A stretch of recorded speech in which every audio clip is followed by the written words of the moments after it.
probably itching to do battle, right?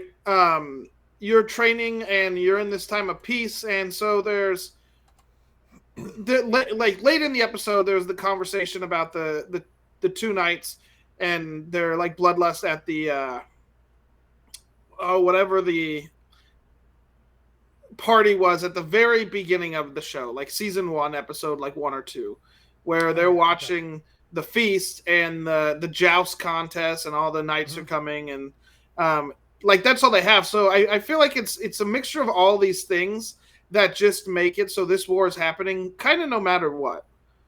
Mm-hmm. I think too, like the elites, right? The monarchy uses, like as you had said, excuse me, these families will use this conflict as just the latest excuse to go to war. Yeah. And totally true. The the elites, the people in power, will use it as an excuse as well, right? Yes, because they can For their get own. something out of it. They can raise their stations, and that is not a new concept in both Westeros history, world and history, and yeah, Westeros. Yeah. yeah. So yeah, there's nothing stopping it, and it's why the ending. Like, let's just get the ending out of the way. So yeah, in last episode we laughed a little bit at the super secret mission unfolding, where we're gonna infiltrate, Dragonstone, and this time it's kind of flipped. Now Rhaenyra is gonna infiltrate the Red Keep, or infiltrate King's Landing. I did have to laugh at that a little bit, but we get a scene between Rhaenyra and Alicent Hightower, which is the payoff. Stephen, go ahead. Tell me what your thoughts on that were. yeah, I don't know. Like in the moment, it felt very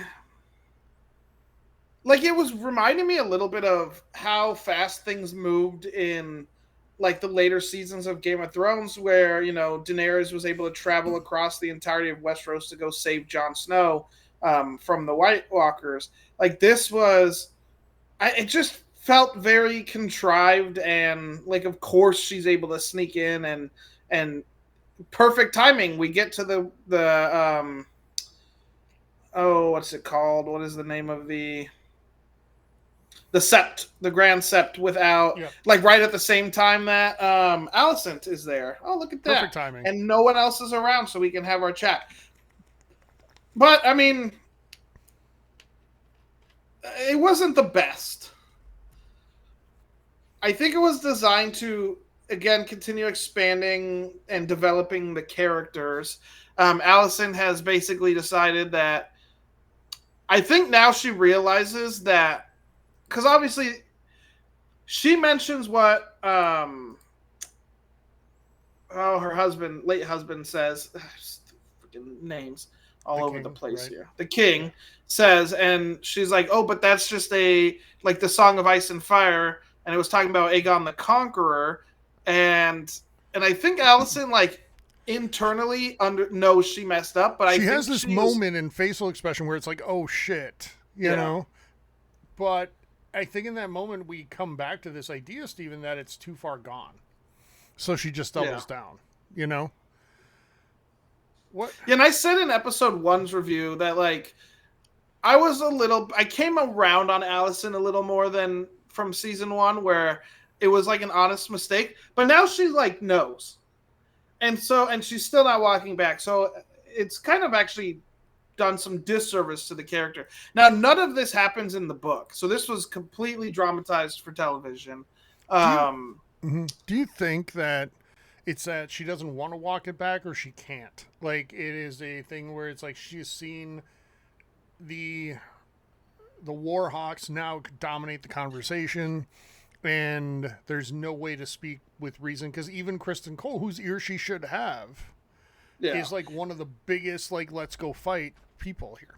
yeah, because no one's gonna be on her side, so there is that part. Like she could say it, and the public might be, but all you would be doing is a disservice to your family, because Aegon's not going to step down, Mm-hmm. and none of the people around him are going to care, and so it's just going to cause houses outside of it to go to Rhaenyra's side.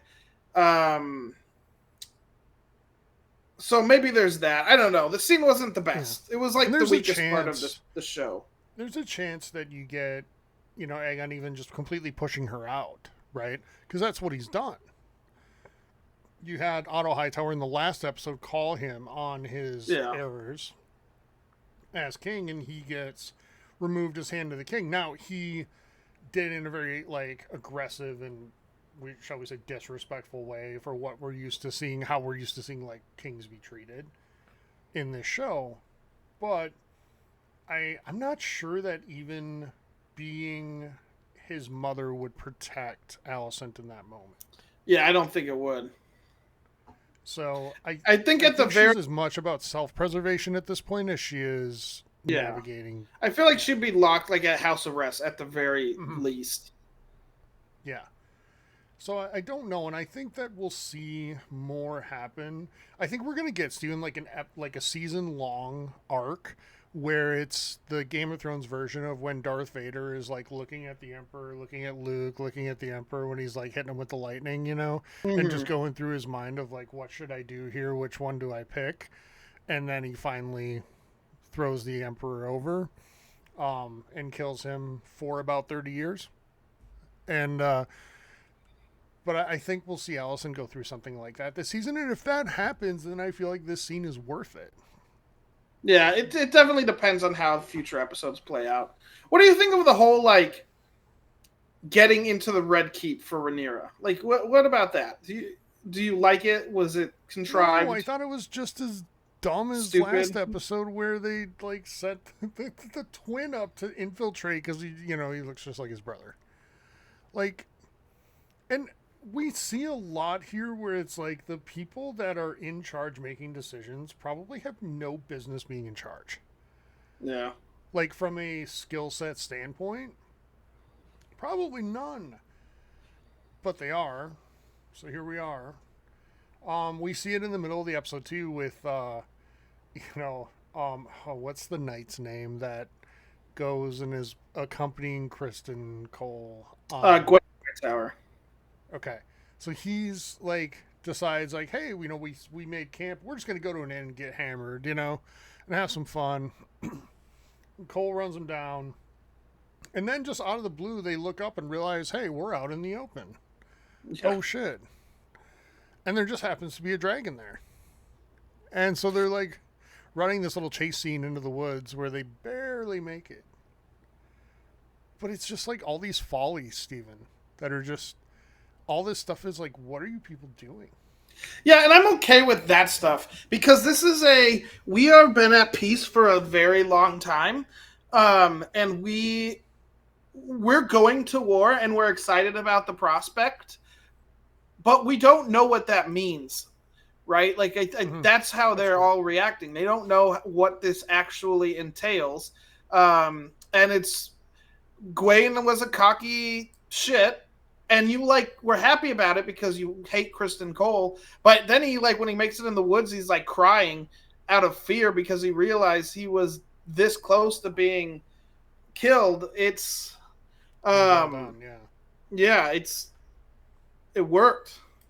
I mean, I don't mind it. I do feel like George R. R. Martin, if that part and some of these other elements are staying true to the book, that he's on his like I hate young kids Gen Z rant at this point, because it's like so much of the undercurrent here is like all these young people are so zealous about going to war, and they have no idea what they're doing and they won't listen to their elders, right? And they won't listen to reason and wisdom, and I feel like that's really, I don't know, oversimplifying a lot of things.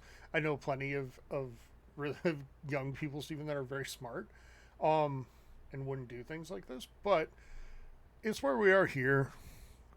Overall, I mean, it doesn't sound like I love this episode a lot, even though I did. Let's talk Harrenhal for a second. One of the best sets I've seen in Game of Thrones. For sure. It is like this haunted, eerie castle. It's falling apart, which they do allude to in the dialogue later, but the Daemon like has a hard time finding his way in there. The rain is like coming through the ceiling, again showing how like in disrepair the castle is. I just thought it was such a cool set. That's like a creepy ass place to be at night. I'm not sure I'd want to do it. Yeah, I don't know if I could live there at Heron Hall. I mean, it is cursed in the Mm-hmm. world, or supposedly, and Mm-hmm. I mean, Damon has a dream that seemed to be cursed, and he gets the eerie, ominous, probably foreshadowing "this will be the death of you" um, Yeah, like line this is the from place where you die, right? Something like yeah that. from Alice Mm-hmm. Rivers, I think her name is, Mm-hmm. and so that was interesting. The whole stage with Damon talking to um, Simon, I think Simon Strong, that was a very, very enjoyable scene. I agree. Just the way that they played off of each other and the characters as well. I'm a big fan of that one. Um, Damon hasn't had a whole lot of like dialogue interactions that have stood out to me, but this was one. Yeah. Damon's more of a character that's action led. The things that he does define him more. But yeah, this was also very good. What did you think of the sequence where Aegon is now going to take this new like knight or whatever in the King's Guard, and they end up going out to get drunk, and then they visit the fun establishment, Stephen, where the Yeah. ladies are. I enjoyed that whole bit from the moment like they're talking and Aegon has put his friends into his Kingsguard, and then they were like, you know, we're supposed to be celibate, wink, wink. But Aegon looked mad that they were doing that, but it was hard to tell if he was doing that as a joke.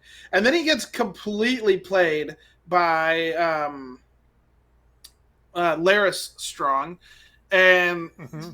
puts Strong on as his master of whispers, and probably saves his own life because he was wanting to go be a dragon rider to the war that Kristen Cole's heading off to, and then they go to the brothel, and he's hammered, and he meets everyone's favorite um, prostitute, Aemon's His flame, we'll call it.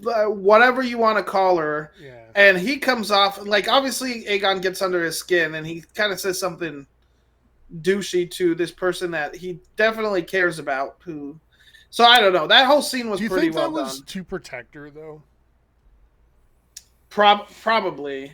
We'll see if she takes it as such. Yeah, I'm not making excuses for him. I can't like he's such a great character now in the sense that I can't totally figure him out. He's He intriguing for sure. he is starting to show this like softer side, right? That I don't think will surface very much when he's riding the dragon, right? But in these moments, he seems like he has a much better handle on just the idea of things and how the depth of things than his brother does. And Oh, for I sure. and there's the resentment of like I should be the one, right? Yeah. He knows he's more qualified. He knows that he should be, but just because he was born second, he isn't. And so there's a lot of resentment there. And I think he plays that very well in that scene too, like just the like dislike that he has for his brother shows in that scene as well. So I liked it. What else stood out to you from this episode? Um, outside of that, I mean, it's a lot of setting up. Rhaenyra deciding who to listen to. The men around her table want her to go to war with the dragons. She's kind of saying, no, everyone will die. It will be very bloody. Um, but that seems to be where it's going to be heading, anyways. Rhaenyra sends her children along with Rhaena to go to the Vale, so I'm worried about that. Mm-hmm. Um, Along with some dragon eggs. Um, so I don't know. I feel What did bad you for think? Rhaena a little bit. Yeah. I agree. What did you think of Sir Kristen Cole's haircut? Were you a fan? I didn't notice it at first, and then I saw it later. Um, he's ready for war. He's done Mm-hmm. his chopped the locks off. Yeah, apparently you can't have like really stylish hair in war. It's got to be short. Is that a thing? Is that a rule? I don't know. I I don't think it know. It probably is fits the here. helmet better. Okay, fair enough. So, all right. Overall, where do you put this episode? Where would you score this thing? I saw it like 8. Yeah, I think that's fair. So, I'm looking forward. It's a good episode in that it gets me really interested to see kind of what happens next. You're right. We're getting the little breadcrumbs and like the teases of war, and I think that we're waiting for that like one last thing to just completely push it over the edge and see what that looks like when it happens and who's to blame for it. Yeah. So I I have a feeling it's coming. It's going to happen within the next, I don't know. What do you think? 3 episodes? Yeah, I would say so. I feel like we're still one episode away from. Like, I don't think there might be something happening next episode, but I feel like we're getting to the point where we've exhausted almost all of the like efforts and opportunities to avoid this, and now it's just yeah, getting the alliances in order to see what the pieces on the board look like. You know, yeah. I so wonder how many episodes they're trying to get, or how many seasons they're trying to get. as Um, many as they possibly can, I would think. So I don't know. It's a good question. I don't see this going as long as like Game of Thrones, but you could probably get easily 5 seasons out of this if you really are smart about it. Plus, like you don't need to stay totally, true to the book. I know there's people swearing at me right now, but hmm. Well, and they already gone off a little bit. yeah. But I mean, the TV and the book are separate things, so you can, play with it a little bit if it gets you another season. So I don't know. I could see this going 5. Yeah. We'll see. All right. All right. Well, it's an 8 for us. We enjoyed it, and we'll be back next week to talk episode 4. Until then, let us know in the comments what you thought of this one. And while you're at it, hit like on this video, subscribe to the channel. We'd really appreciate that. It also helps you get notified when we have new videos about Game of Thrones, House of the Dragon, any entertainment things, gaming, and more. Stay tuned as well. If you're a WWE fan, check out this weekend. We'll be doing a live watch along of Money in the Bank, one of the best pay-per-views of the year. Until next time, everybody, enjoy House of the Dragon. We'll talk to you soon. Bye bye.